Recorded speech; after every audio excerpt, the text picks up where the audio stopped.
मेरा 162 आ रहा है व्हाट्सएप।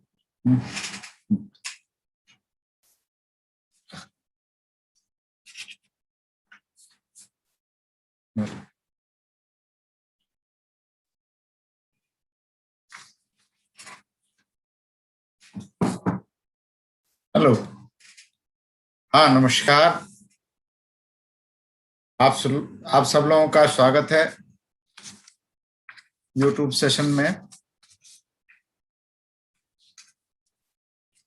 जैसा आप अच्छी तरह जानते हैं, ये इशारा नहीं करना, आवाज नहीं आ रही है। अच्छा, तुमने म्यूट किया।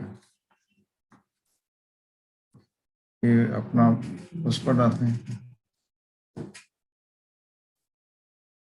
हेलो, हाँ हो गया। शायरी का आ रहा है, स्क्रीन पर क्यों आ रहा है? नहीं, स्क्रीन पर क्यों आ रहा है?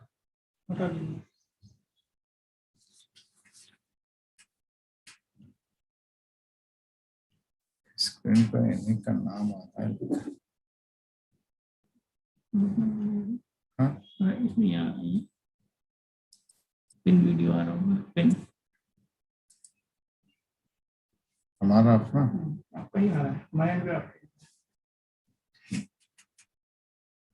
आप सब लोगों का स्वागत है यूट्यूब सेशन में। आप अवगत हैं कि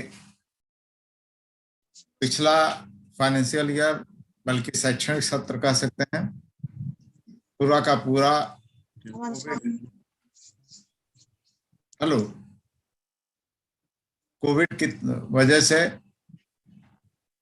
विद्यालय डिस्टर्ब रहे हैं, बंद रहे हैं। अधिकतर केवल कुछ दिनों के लिए खुल पाए हैं और दोबारा फिर बंद करना पड़ा है। सुप्रीम कोर्ट के निर्देशों के अनुसार और भारत सरकार और उत्तर प्रदेश सरकार के द्वारा लिए गए निर्णय के क्रम में खाद्य सुरक्षा भत्ता हर स्टूडेंट को उपलब्ध कराया गया है। निर्णय लिया गया है इसको 3 स्टेजेज में, पहले 76 दिन, फिर 49 दिन और फिर 124 या 138 दिन के 3 चरणों में इनको स्वीकृति प्रदान की गई है उत्तर प्रदेश सरकार द्वारा। और वो आप सबको अच्छी तरह से पता है। उसकी वो देते कितना अमाउंट वाला है फूड ग्रेन पे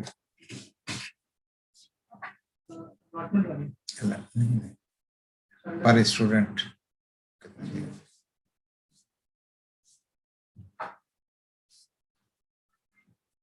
जितनी डिमांड जनपदों से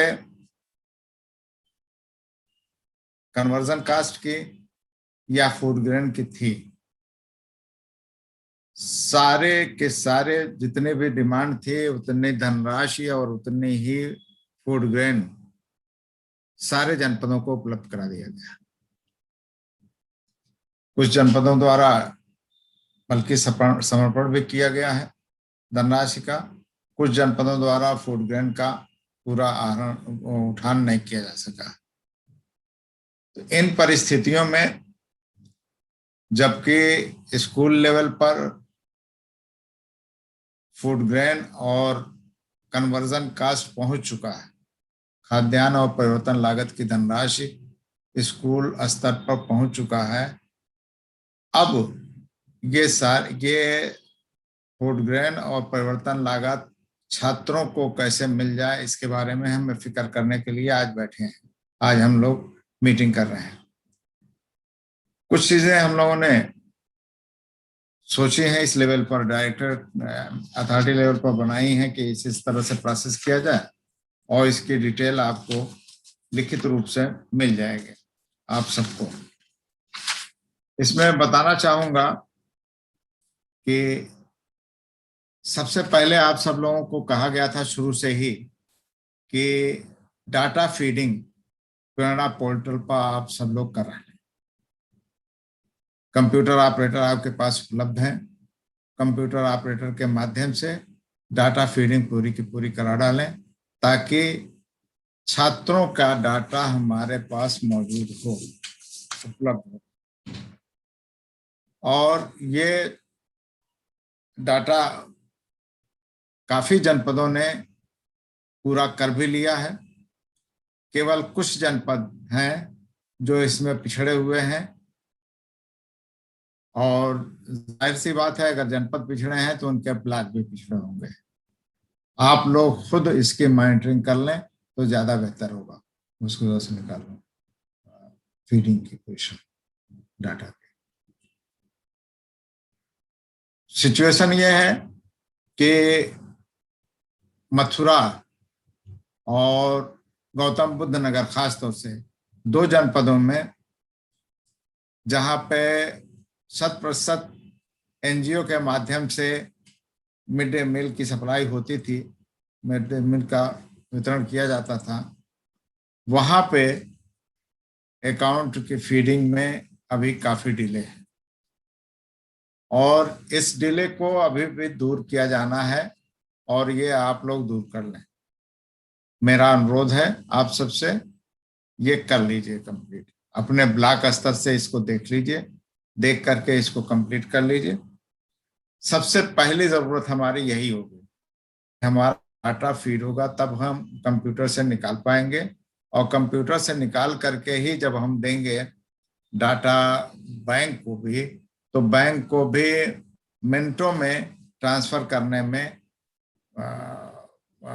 आसानी हो जाएगी और बहुत कम समय में बैंक द्वारा ये ट्रांसफर किया जा सकता है परिवर्तन लागत। इसलिए आप सबसे अनुरोध है कि डाटा फीडिंग के काम कंप्लीट कर लें।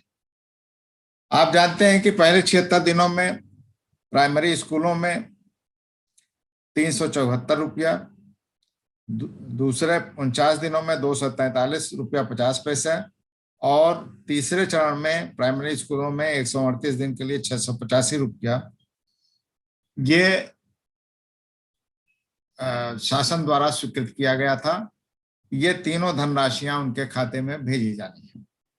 374 रुपया मैक्सिमम जनपदों ने भेज दिया था। 243.50 जो है, बहुत कम ऐसे जनपद रह गए थे जहां पे खाते में ट्रांसफर नहीं हो पाया था, और 685 तो अभी फौरन किया गया है, मार्च में ही दिया गया है और मार्च में पैसा दिया गया है, तो इसको अब ट्रांसफर किया जाना है। इसलिए आप सबसे अनुरोध है कि ये देख लें कि प्राथमिक स्तर पर 374, 243.50 और 685 ये तीनों धनराशियां कन्वर्जन कास्ट की बैंक के माध्यम से, डीबीटी के माध्यम से छात्रों या उनके अभिभावकों के खातों में ट्रांसफर हो जाए। इसी प्रकार उच्चतर प्राथमिक विद्यालय में पहले चरण में 76 दिन के लिए 561 रुपया, दूसरे चरण में 49 दिन के लिए 365 रुपया, और तीसरे चरण में 124 दिन के लिए 923 रुपया दिया गया था। आप अवगत हैं और आपने जियो देखा भी होगा और भेजा गया, आपने काफी जगह भिजवाया भी होगा, मॉनिटरिंग भी की होगी। तो आप सबसे अनुरोध है, 561 तो मैक्सिमम जगह जा चुका है, 365 भी काफी लोगों ने भेज दिया है, 923 रुपया और 365 रुपया जो बचा हुआ है वो ये भेजा जाना है। इसमें कार्रवाई आपके स्तर से की जानी है। कार्रवाई कैसे करेंगे, इसके लिए हम लोगों ने एक थोड़ा सा स्ट्रेटजी बनाई है। सबसे पहले तो आप सबसे अनुरोध है कि सारे प्रधानाध्यापक गण से आप मीटिंग कर लीजिए, और मीटिंग इस तरह कीजिए कि न्याय पंचायत वार मीटिंग कीजिए, ताकि ज्यादा लोग ना हो इकट्ठा हो और कोविड महामारी की वजह से जो इकट्ठा होने की वो बंदिशें हैं उसको लागू कर सकें। तो न्याय पंचायत वार अध्यापकों को, प्रधानाध्यापक को या इंचार्ज प्रधानाध्यापक को आप इकट्ठा कर लें, बुला लें और उनको समझा दें, उनकी मीटिंग कर लें। मीटिंग में क्या क्या चीजें आएंगी अभी बताते हैं। और इसके अलावा हाँ, इस मीटिंग में सबसे पहला तो काम ये कर लें कि एक पत्र अपनी तरफ से लिखित दे दीजिए लिखित पत्र का प्रारूप भी हम लोगों ने बनाया है और बना करके शेयर कर रहे हैं। आज आपको BSA साहब के माध्यम से मिल जाएगा, ईमेल पर के थ्रू भेजा जा रहा है, ग्रुप में भेज दिया जाएगा। आपको बस प्रधानाध्यापक का नाम लिख करके, अपना नाम लिख करके, सिग्नेचर करके उपलब्ध करा देना। इसमें डिस्ट्रीब्यूशन के लिए इंफॉर्मेशन है कि कितना कितना पैसा दिया गया है स्कूलों को पर स्टूडेंट, चाहे वो प्राथमिक स्तर का हो या जूनियर स्तर का। तो एक जो है पत्र इस तरह का भी बना दिया गया है। और इसके साथ साथ उपभोग प्रमाण पत्र लेना है जो प्रधानाध्यापक गण से लेकर के, और इसे जिले लेवल पर कलेक्ट किया जाना है। तो उसका फॉर्मेट भी भेज रहे हैं, हार्ड कॉपी भेज रहे हैं, लेकिन इसको डाउनलोड किया जाएगा प्रेरणा पोर्टल से। प्रेरणा पोर्टल से कैसे डाउनलोड किया जाएगा, इसका फॉर्मेट, इसका तरीका बता दिया गया है। आपको मेल भी करके यूजर मैनुअल जो है इसका ग्रुप में शेयर किया जा चुका है। इसमें तीनों चरणों में क्या फंड दिया गया है, कन्वर्जन कास्ट कितना दिया गया है और कितना उनको खाद्यान्न दिया गया है, ये सारी चीजें उसमें इंफॉर्मेशन होंगी। आपको पता होगा कि पिछली बार जब खाद्य सुरक्षा भत्ता दिया गया था तो IVRS काल के माध्यम से सूचना भी ली गई थी गार्जियन से, क्योंकि गार्जियन के अकाउंट मोबाइल नंबर उसमें फीड है प्रेरणा पोर्टल पर, तो उससे कॉल किया गया था और कॉल करके इंफॉर्मेशन ली गई थी। इस बार भी ये तीनों कॉल की जाएगी, फिर से तीनों चरणों के लिए एक कॉल की जाएगी, जिसमें 76 दिन, 49 दिन और 124 या 138 दिन के बारे में भी पूछा जाएगा कि खाद्यान्न मिल गया या नहीं मिला, इतना चावल मिला, इतना गेहूं मिला और इतना पैसा आपके खाते में ट्रांसफर हुआ। ये सारी इंफॉर्मेशन IVRS के माध्यम से ली जाएगी। तो इसलिए मेरा अनुरोध यह है कि सबसे पहले आप प्रधानाध्यापक गण की एक मीटिंग कर लें, न्याय पंचायतवार कर लें। फिर से मैं कह रहा हूँ, न्याय पंचायतवार करेंगे तो थोड़े थोड़े लोग होंगे और भीड़ नहीं होगी। एक बार पूरे ब्लॉक का न कीजिएगा, ये अनुरोध है। न्याय पंचायतवार करके और अध्यापक गण को या आप उपभोक्ता प्रमाण पत्र आदेश दे देंगे या लेटर दे देंगे, पत्र दे देंगे सिग्नेचर करके। और उसके बाद मीटिंग में ये काम करेंगे कि उसको बता देंगे कि ये उपभोग प्रमाण पत्र हमें उपलब्ध कराया जाना है, आपके थ्रू जिले पर प्राप्त किया जाएगा। जिन विद्यालयों में वितरण का कार्य पूर्ण हो चुका है वहां पे तो फौरन आपको वहीं हो सकता है निकाल करके फौरन के फौरन दे दें। लेकिन जिन विद्यालयों में अभी उनका काम वितरण का कार्य चल रहा है, उनमें थोड़ी वेट करना पड़ेगा, इंतजार करना पड़ेगा वितरण का कार्य सुनिश्चित करते हुए, और फिर जो है उनसे उपभोग प्रमाण पत्र लिया जाना है।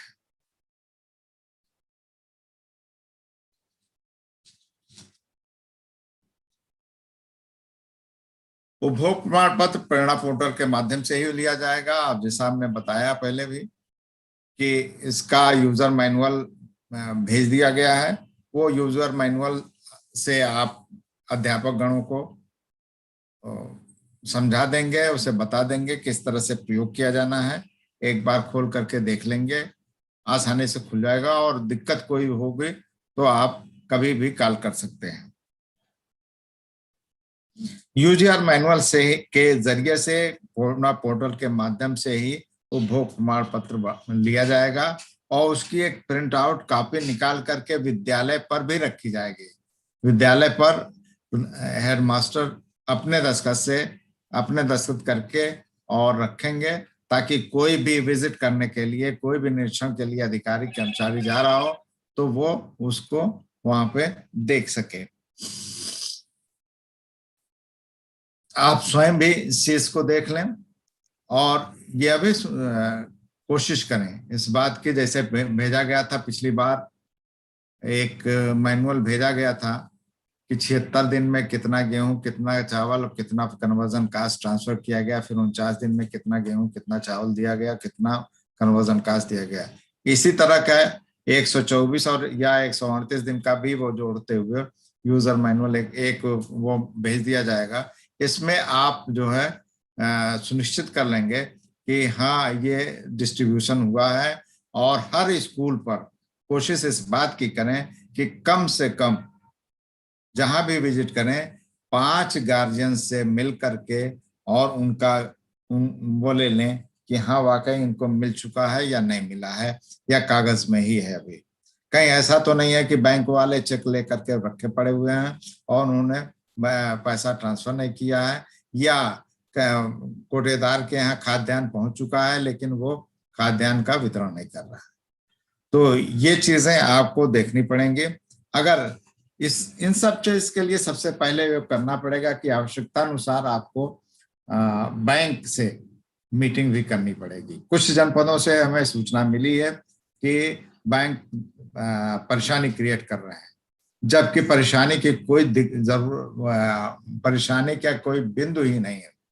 सीधे एक्सेल शीट पर पेन ड्राइव के माध्यम से लेकर के और बैंक को दे सकते हैं, और बैंक जो है पेन ड्राइव से मिनटों में 5 मिनट 7 मिनट में सारे के सारे एक ही वन स्ट्रोक में ट्रांसफर कर सकते हैं। अगर नहीं करना चाह रहे हैं तो इसका मतलब बैंक जो है बैलेंस रोके रखने के लिए तमाशेबाजी कर रहे हैं।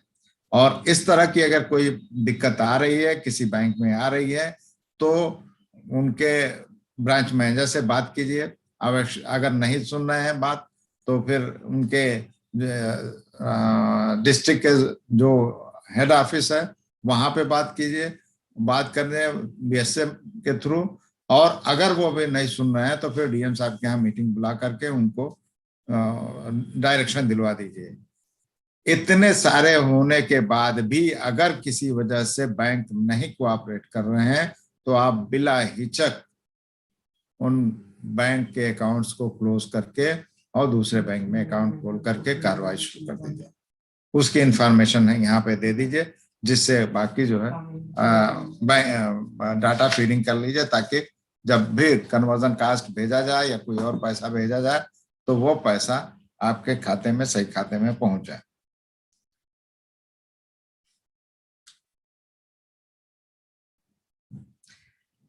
यदि विद्यालय स्तर पर पहले से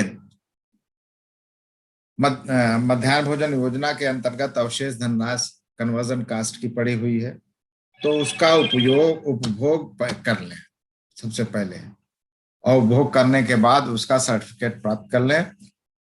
इसमें प्रेरणा पोर्टल पर जो फीड किया जाएगा, पहले से आपके पास स्कूल में कितना बैलेंस था, कितने लोगों को कितना, किस रेट से कितना पैसा दिया गया, वो देने के बाद से आज की डेट में बैलेंस क्या है, ये सारी की सारी इंफॉर्मेशन उस पर आ जाएगी।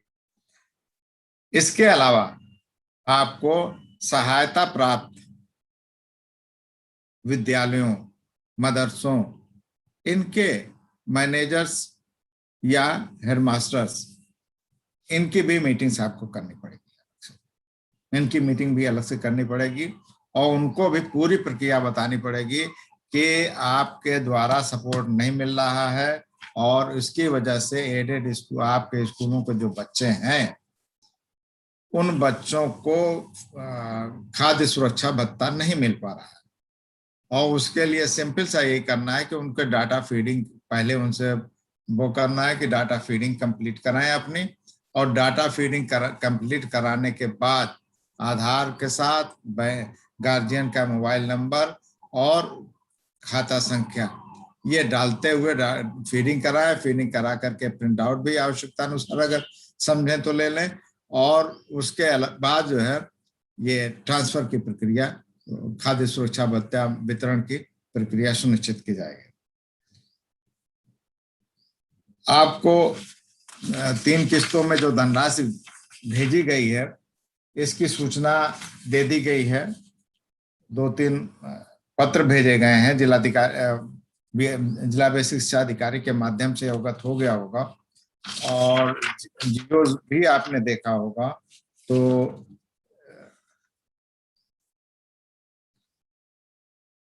इसके ब्रीफ जो है, जो हम पुनः दे रहे हैं, उसमें जो आप हेडमास्टर को पत्र लिखेंगे उसमें उसके शॉर्ट कॉपी दे रहे हैं। तो ये अनुरोध है आप सबसे कि आप जो है इस प्रक्रिया के हिसाब से आवश्यक कार्रवाई करना सुनिश्चित करें, जिससे कि 100% भुगतान इनका हो सके। राजेश शाही जी कुछ कहना चाहेंगे? जी सर। हाँ, thank you sir, thank you very much. Welcome. सबको बहुत बहुत सब खंड शिक्षा अधिकारियों का स्वागत है। देखिए, हम लोगों ने निरंतर इस बात की समीक्षा की है कि किसी भी विकास खंड में ऐसी किसी तरह की परेशानी ना आने पाए जिसके कारण हमें किसी भी किस्म की जवाबदेही का सामना करना पड़े। वीडियो ऑन कर लीजिए शायद जी अपना।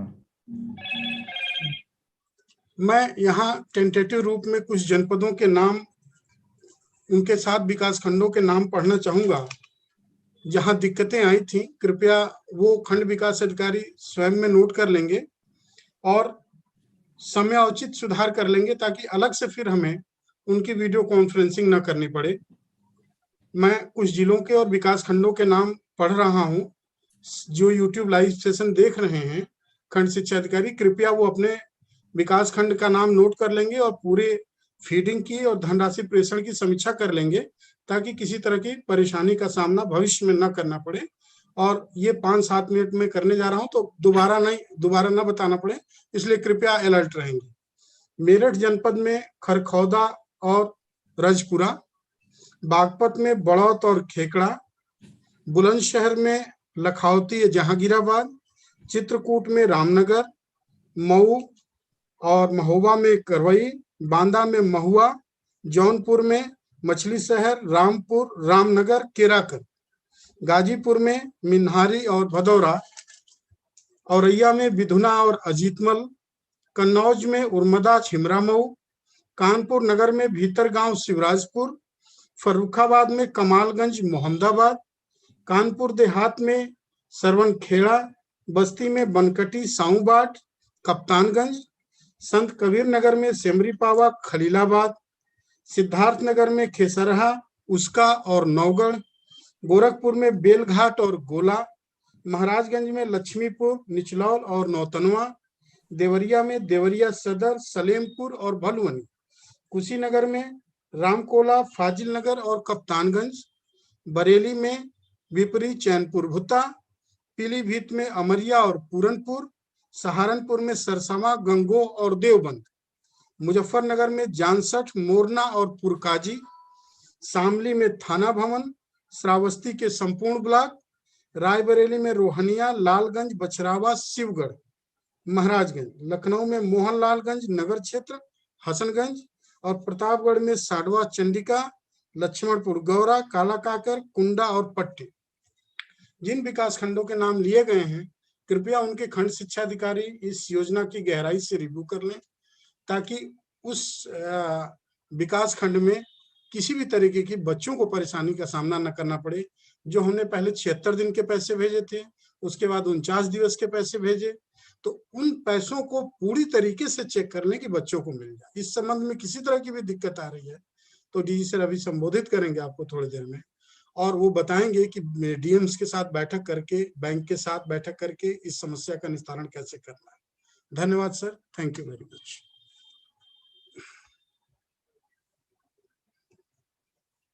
थैंक यू साई जी।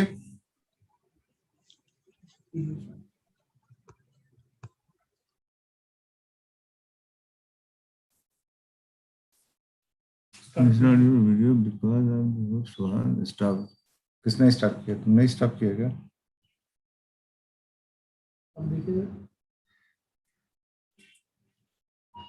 हाँ, अब मैं डाटा फीडिंग के स्टेटस पर थोड़ा सा आऊंगा। डाटा फीडिंग की स्टेटस कुछ ब्लॉक वाइज तो शायद जी ने बता दी कि कहाँ कहाँ पे कमी है। इसके अलावा मैं थोड़ा सा बताना चाहूंगा, जहां 70% से कम अभी तक फीडिंग है, ऐसे कुल जो है प्रदेश, कुल प्रदेश में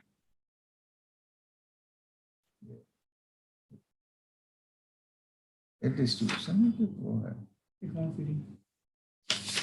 30% अकाउंट फीडिंग है कि नहीं, ये ट्रांसफर 23% अकाउंट फीडिंग का। हेलो, किसका आवाज आ रही है? किसकी आवाज आ रही है? हाँ, तो मैं ये कह रहा था 76 दिनों के एवं में 5-6 जनपद ऐसे हैं जिनका अभी भी 70% से कम वो हुआ डिस्ट्रीब्यूशन। मथुरा, मऊ, मेरठ, बागपत, बुलंदशहर और गाजियाबाद, ये 6 जनपद ऐसे हैं जिनका 70% से भी कम है। और मैं नहीं समझ पा रहा हूं क्या कारण है, क्या वजह हो रही है कि ये इन जनपदों से वो नहीं हो पा रहा है, 76 दिन वाला पेमेंट अभी नहीं हो पाया है, क्या कारण रहा। इसके अतिरिक्त कुछ जनपद ऐसे हैं जिनका अभी भी 80% से कम है। इसमें मैं आपको गिना दूं, बदायूं, बलिया, बरेली, बिजनौर, देवरिया, फैजाबाद, फर्रुखाबाद, गोंडा, हरदोई, हाथरस, जालौन, कानपुर नगर, कुशीनगर, ललितपुर, मुरादाबाद, मुजफ्फरनगर, प्रतापगढ़ और वाराणसी, इसके साथ हापुड़, ये जनपद हैं जिनमें 80% भी 76 दिन वाला पैसा अभी ट्रांसफर नहीं हुआ। ये स्थिति समझ में आने वाली नहीं है। ये आप लोगों से अनुरोध है, आप लोग इसकी मॉनिटरिंग अपने लेवल पर कर लें और मॉनिटरिंग करके देखें कहाँ प्रॉब्लम हो रही है। अगर कहीं से प्रॉब्लम ऐसी आ रही है जो हमारे लेवल से सॉल्व की जानी है तो फिर हमें बताइए।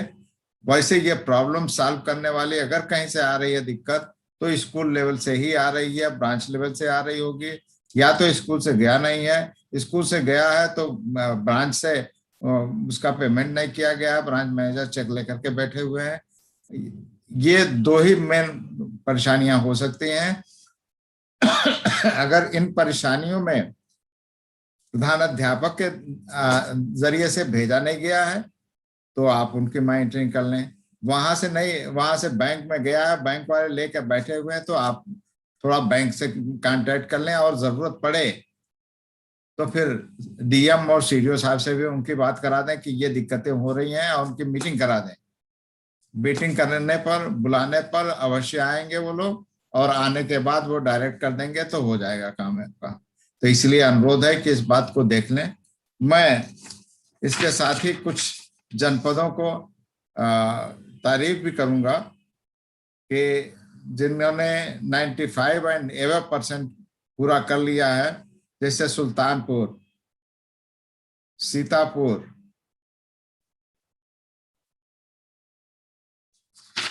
लखीमपुर खीरी 94% है। लेकिन ये 100% क्यों नहीं हो पा रहा है ये समझ में नहीं आ रहा है। भदोही 94%, अमेठी 95%, 100% कहीं नहीं हो पा रहा है, क्या कारण है? 97% आजमगढ़ का है, 100% क्यों नहीं हो पा रहा है 76 दिन वाला? एक चीज, क्या इसमें एडेड स्कूल के न होने की वजह से एडेड स्कूल का डाटा फीड ना होने की वजह से हो रहा है या क्या कारण है? अगर ऐसा है तो आपसे अनुरोध है कि एडेड के कॉलेज के प्रबंधक और प्रधानाचार्य इनकी बैठक अलग से बुला करके उनको डायरेक्ट कर लें। 49 दिन के लिए अभी कुल प्रदेश में 23% फंड ट्रांसफर हुआ। कुछ जनपदों ने शुरू ही नहीं किया है। गोरखपुर, हरदोई, झांसी, ललितपुर, मैनपुरी, श्रावस्ती, कुशीनगर, ये ऐसे जनपद हैं जिन्होंने 49 दिन का के कन्वर्जन कास्ट का डिस्ट्रीब्यूशन अभी तक शुरू ही नहीं किया है। ये अफसोस की बात भी है और हमें लग रहा है ये डाटा कहीं फीड न करने की वजह से भी हो रहा। कन्वर्जन कास्ट तो आपने दे दिया, चेक दे दिया, बैंक से ट्रांसफर हो गया, लेकिन आपके द्वारा पोर्टल पर फीड नहीं किया गया, जिसकी वजह से ये प्रॉब्लम है और आपका डाटा शून्य दिख रहा है, जो पूरे प्रदेश में आप निम्न स्तर पर आ रहे हैं। ये स्थिति अच्छी नहीं है। आप काम भी कर रहे हो और आपका काम दिखे भी ना और पिछड़े महसूस होते रहे, ये किसी तरह से हमारी समझ से अच्छा तो नहीं है। इसलिए मैं अनुरोध करूंगा आप सबसे कि डाटा भी फीड करें, पेमेंट भी करें। इसमें मैं प्रशंसा करूंगा कुछ जनपदों की। गोंडा, इन्होंने 66% कर दिया है। 49 दिन वाली बात बता रहा हूं। कौशाम्बी की तारीफ करूंगा, सबसे ज्यादा 96% इन्होंने कर दिया। 49 दिन वाला 96% का डिस्ट्रीब्यूशन कर दिया है। सबसे आगे कौशाम्बी है इस मामले में। महाराजगंज महोबा 66% और शाहजहांपुर 68%, 74% सुल्तानपुर है और वाराणसी 67% है। तो आप सबसे अनुरोध है कि इसको देख लें। अगर डाटा फीड नहीं हो पा रहा है तो डाटा फीडिंग की कार्रवाई कर लें, जिससे कि आगे की काम आप जो काम कर रहे हैं वो दिखाई भी दे। इसके अलावा जो सबसे पहले मैंने बताया था, डाटा फीडिंग आपको प्रेरणा पोर्टल पर करनी है। वो डाटा फीडिंग प्रेरणा पोर्टल पर पूरी की पूरी होनी चाहिए। अगर पूरी नहीं होगी तो उसका कारण भी अब देने का ऑप्शन दे दिया गया है। सुभाष, कारण वो देने का दे दिया गया कि अवेलेबल नहीं है और वो नहीं है, जो 4 वो थे सर ने बताया था। हाँ, उसमें डाटा फीड कराइए। अगर डाटा फीड नहीं होता है, अकाउंट नंबर नहीं मिलता है, तो ये एक शंका का विषय होता है कि क्या फर्जी नामांकन है। ऐसा होगा नहीं, इतने ज्यादा फर्जी नामांकन नहीं होंगे। 1-2-4 ऐसे छात्र होंगे जो 2-2 जगह कर लिए होंगे, एडमिशन करा लिए होंगे, लेकिन बहुत कम ऐसे होते हैं। 1%, 2% होंगे और बाकी का डाटा फीडिंग 100% कराया जाना आवश्यक है। एडेड स्कूल का कराया जाना आवश्यक है। ये सारी चीजें आप करा। और कुछ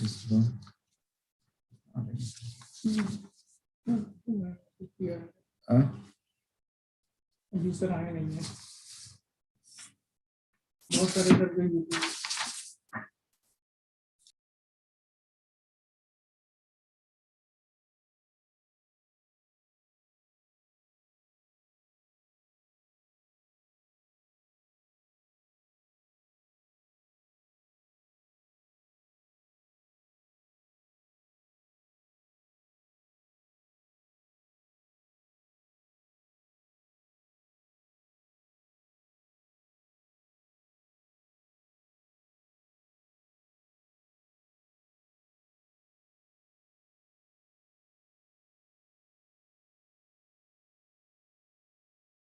किया शायद। यूट्यूब पर जो आपके लोगों के कमेंट्स आ रहे हैं वो हम लोगों ने देखा है और उससे स्पष्ट हो रहा है कि बैंक में सबसे ज्यादा प्रॉब्लम आप लोगों को हो रही है। बैंक से एक आध मीटिंग कर लीजिए। आप लोग खुद भी एक बार मीटिंग कर लेंगे तो आसानी होगी और मीटिंग करने के बाद फिर जो है अगर बैंक नहीं सुन रहे हैं तो बीएसए साहब से रिक्वेस्ट कीजिए और उनसे अनुरोध करके डीएम के साहब के यहाँ मीटिंग बुलवा लीजिए, ब्रांच मैनेजर्स के, ऐसे जितने भी ब्रांच मैनेजर्स हैं। ये ट्रांसफर करने में इनको कोई चार्जेस भी नहीं लेना है और ट्रांसफर करने में कोई दिक्कत भी नहीं है। ये काम नहीं करना चाह रहे हैं तो फिर इनका बैंक इनका हेड ऑफिस या जोनल ऑफिस या रीजनल ऑफिस जो भी होगा वो इनके खिलाफ कार्रवाई भी करेगा। तो इसलिए अनुरोध यह है कि आप इस चीजों को न सिर्फ हमें शेयर करें बल्कि अपने बीएसए साहब को शेयर करते हुए उनसे कहें कि इनकी मीटिंग तत्काल बुलवाई है। तो मीटिंग बुलवा करके उनको वो कर लें। अभी डीजी साहब भी आने वाले हैं। डीजी साहब एक इम्पोर्टेंट मीटिंग में चले गए हैं, मीटिंग से अभी लौट करके फौरन जुड़ेंगे वो।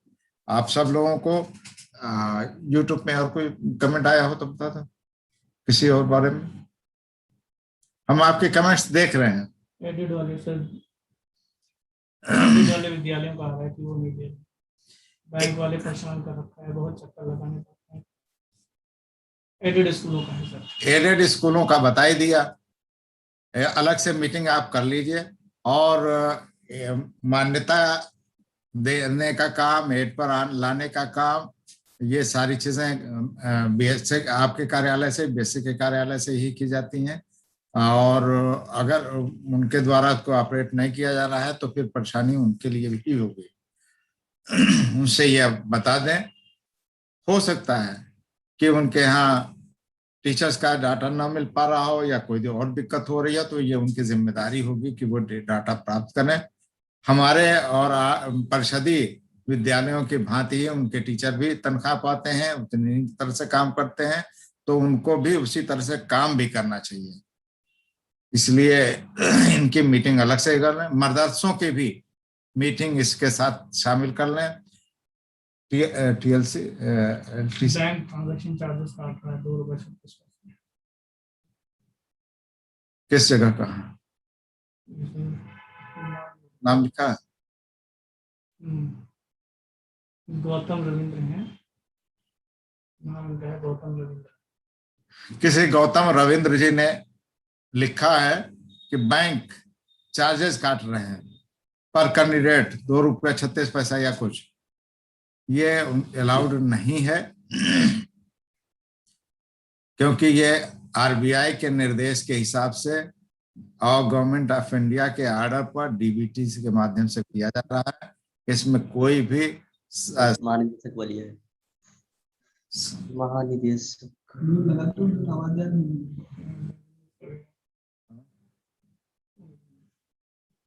नहीं, महानिदेशक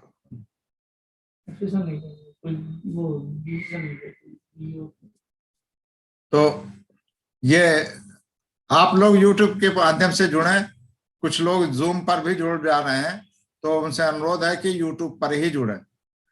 128 दिन का लिंक सर कल तक मिल जाएगा। कल के परसों आज बेसिक शिक्षा अधिकारियों की मीटिंग थी, उसमें अवगत कराया गया कि कुछ जनपद के 124 और 138 दिन का लिंक नहीं मिल रहा है प्रेरणा पोर्टल पर, तो वो लिंक पर क्रिएट करने की कार्रवाई गतिमान है और 1-2 रोज के अंदर ही आपको इसके भी लिंक मिल जाएगा। इसके अलावा कुछ जनपदों में फूड ग्रेन का उठान नहीं हो पाया 31 मार्च तक और लैप्स हो गया। अनुरोध हमें मिला है जनपदों से कि इसके तिथि बढ़ा दिया जाए तो उठ जाएगा और डिस्ट्रीब्यूशन हो जाएगा। उसके लिए हम लोगों ने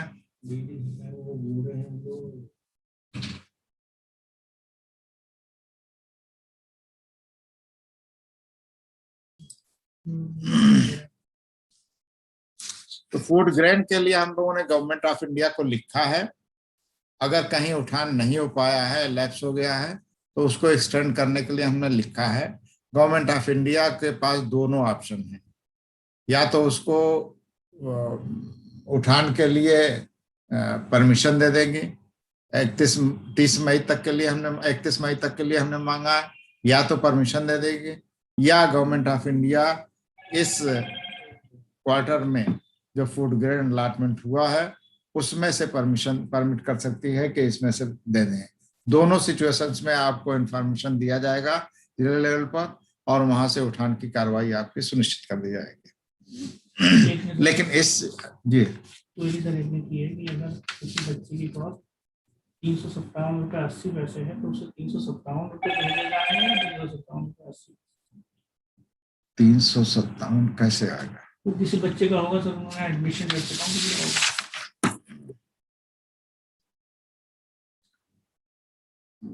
एक क्वेरी आई है कि किसी बच्चे का कैलकुलेशन कन्वर्जन कास्ट का 357.80 है,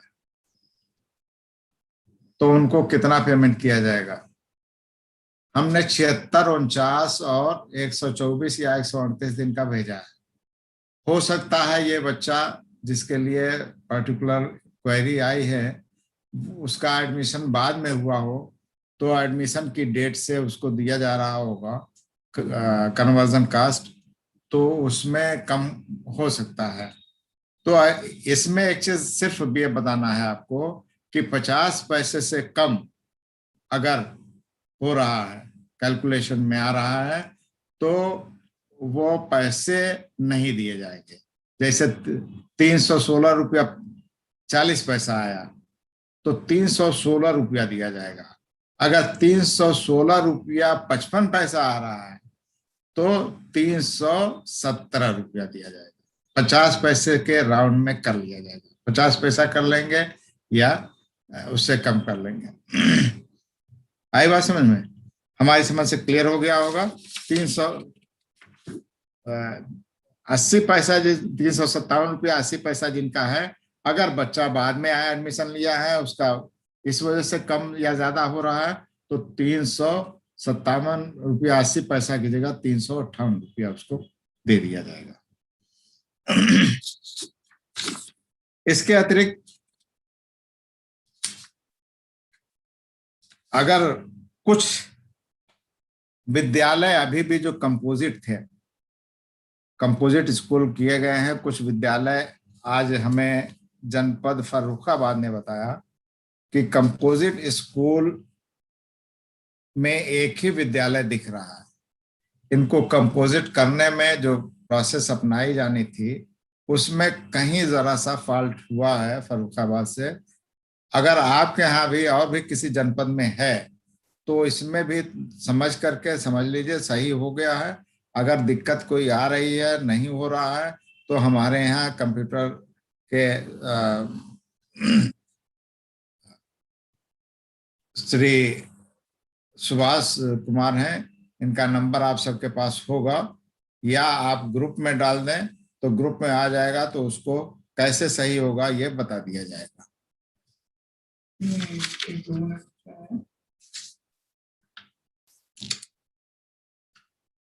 क्या हम चेक से नहीं दे सकते? आसानी हो जाएगी।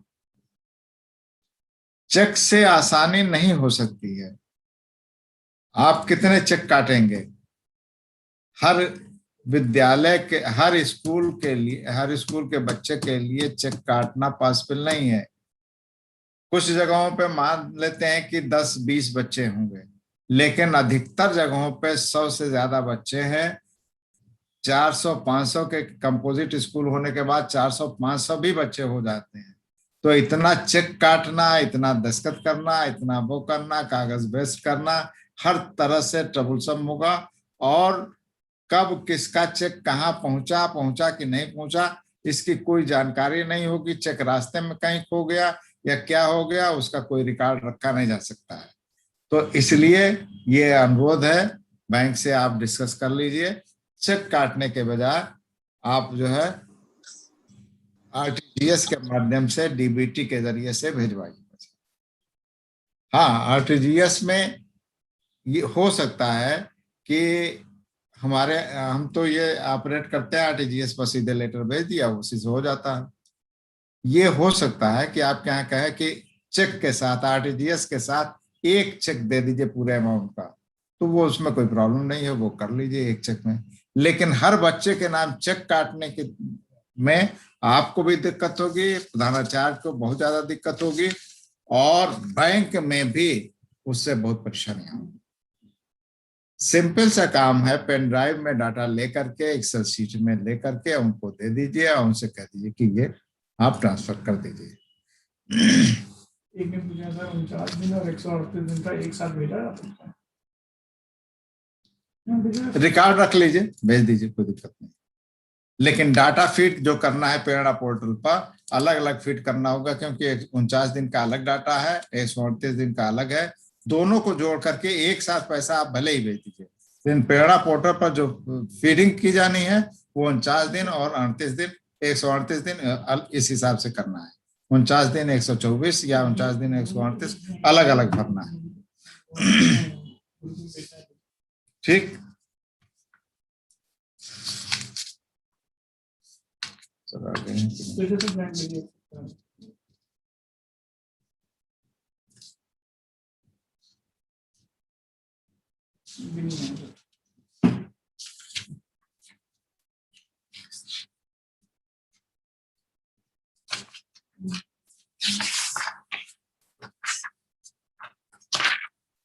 आप लोग डाटा फीडिंग के लिए अनुरोध है कि कंप्यूटर ऑपरेटर्स जितने हैं, और अगर नहीं है तो उनको अपॉइंट करके डाटा फीडिंग का काम सबसे पहले पूरा करा लीजिए। अगर डाटा फीडिंग का काम पूरा नहीं है तो काम सारा अधूरा रह जाएगा, काम कंप्लीट नहीं कर पाएंगे आप।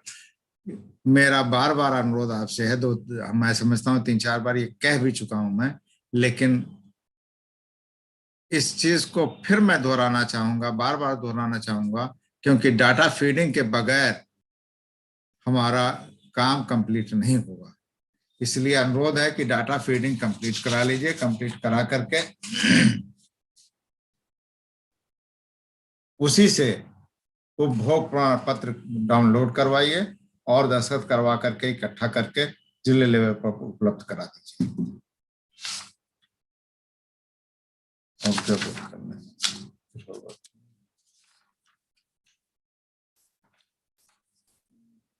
एक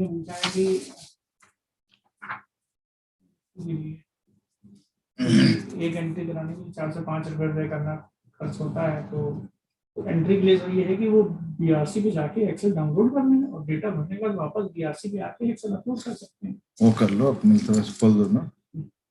चलो बोलो।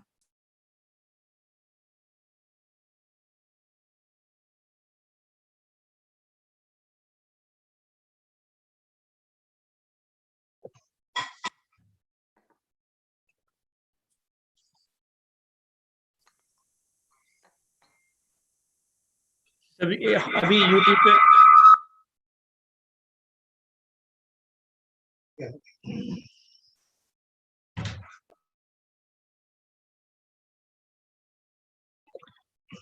यूट्यूब पे मैं कमेंट देख रहा था, तो किसी ने लिखा है कि प्रेरणा पोर्टल पर डेटा फीडिंग के लिए 4 से 5 रुपए व्यय होता है, बाहर से कराना पड़ता है।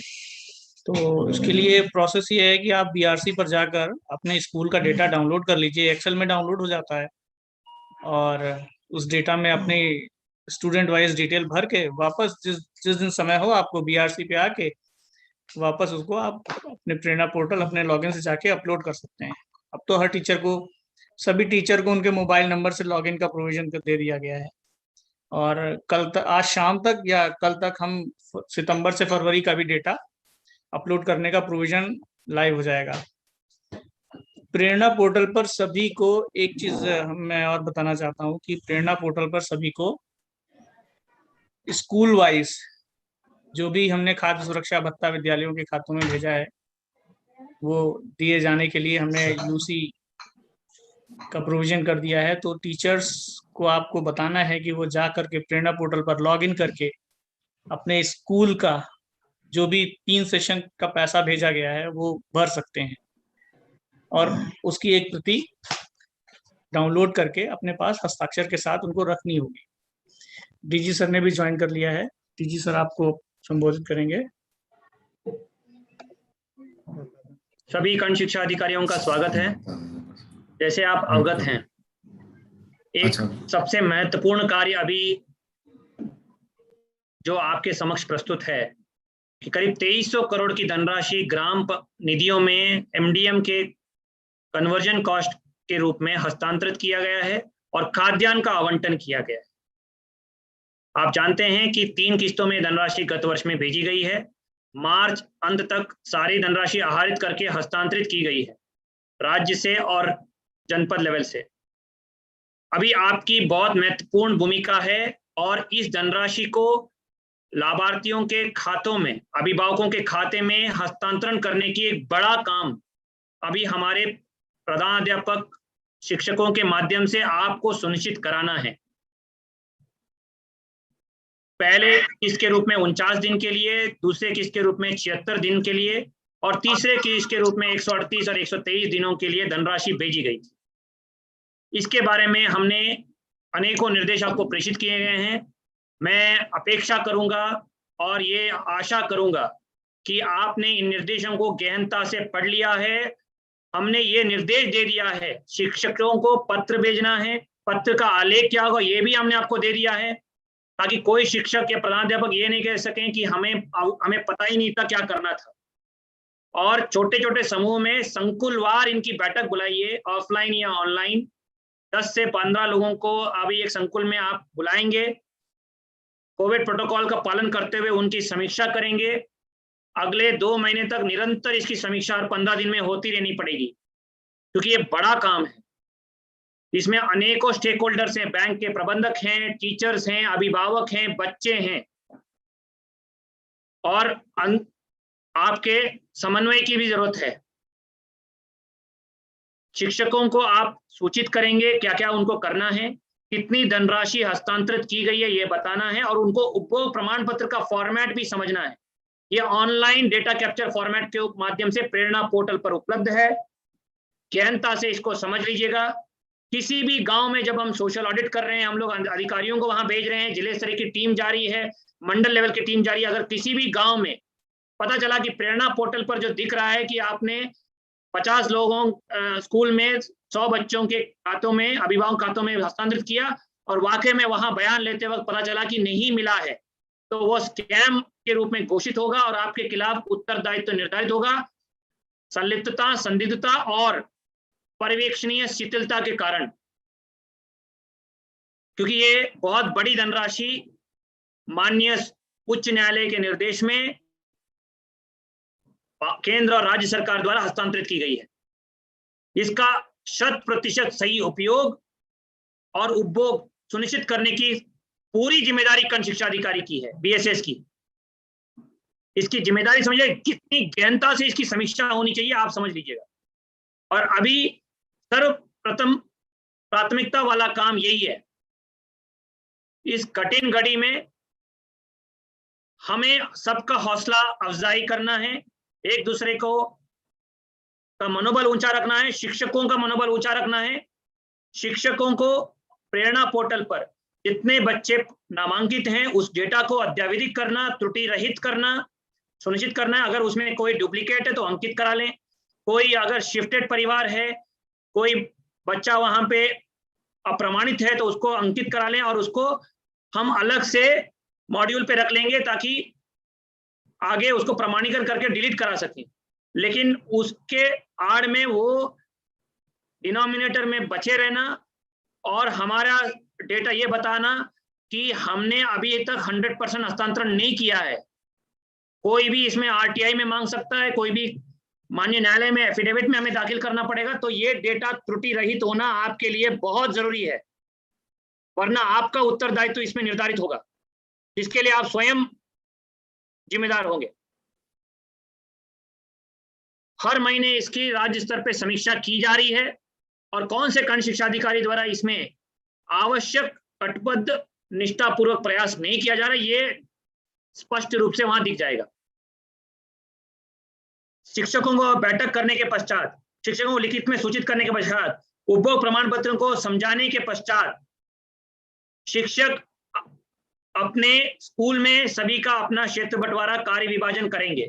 सहायक अध्यापकों को, शिक्षा मित्र अनुदेशकों को भी काम देंगे और अभिभावकों को बुला कर उनसे विवरण भरवा कर खाता नंबर लेते हुए उनके खाते में बैंक को बेनिफिशियरी अकाउंट छोटा सा एक्सेल फाइल बनाते हुए, पत्र लिखते हुए, उनको उनके साथ समन्वय स्थापित करते हुए हस्तांतरण पूरा करना है। बैंक में पड़ा रहना, अगर बैंकों से सहयोग नहीं मिल रहा है तो अपने बीएसए के माध्यम से डीएम के संज्ञान में लाते हुए उनकी नोडल अधिकारियों की बैठक बुलाएं, सभी बैंकों की, एलडीएम से समन्वय स्थापित करें और बैंक मैनेजर का उत्तरदायित्व निर्धारित करें। 1-2 पे कार्रवाई हो जाएगी तो अपने आप सभी लोग सही कर देंगे उसको। उसके पश्चात शिक्षकों का ऑनलाइन प्रेरणा पोर्टल पर डेटा अद्यावधिक और त्रुटि रहित करना आवश्यक है। मैपिंग हो जाए कि हर एक अभिभावक का, हर एक बच्चे के साथ कौन से अभिभावक मैप्ड है, उसका खाता नंबर क्या था, उसमें हस्तांतरित हुआ है कि नहीं हुआ है। और उसी विश्लेषण के पश्चात उपभोग प्रमाण पत्र अप्रैल अंत में, मई अंत में और जून अंत में प्राप्त करना है टीचर्स के, कि जो धनराशि मार्च 2020 में ओपनिंग बैलेंस के रूप में था, हस्तांतरण के पश्चात कितनी धनराशि प्राप्त हुई थी निर्गत धनराशि के सापेक्ष, और उसके पश्चात कितनी धनराशि खाते में हस्तांतरित की गई, उपभोग किया गया है, और क्लोजिंग बैलेंस क्या है। ये उपभोग प्रमाण पत्र आप ऑनलाइन अंकित करेंगे और स्कूल वार खंड शिक्षा अधिकारी द्वारा दिन में कम से कम 2-3 घंटे बिताते हुए, कंप्यूटर के सामने स्वयं बैठते हुए निरीक्षणों का जो फीडबैक आ रहा है वो सब देखते हुए 100% उपभोग सुनिश्चित कराना है। इतना इंपॉर्टेंट गहनता वाला काम है, संवेदनशील काम है, महत्वता का काम है। कहीं पे भी इसमें शिथिलता या अनियमितता बहुत भारी पड़ेगी और हम बाध्य हो जाएंगे। जैसे मैंने कहा 2300 करोड़ रुपए की धनराशि का मामला है। कृपया करके इसमें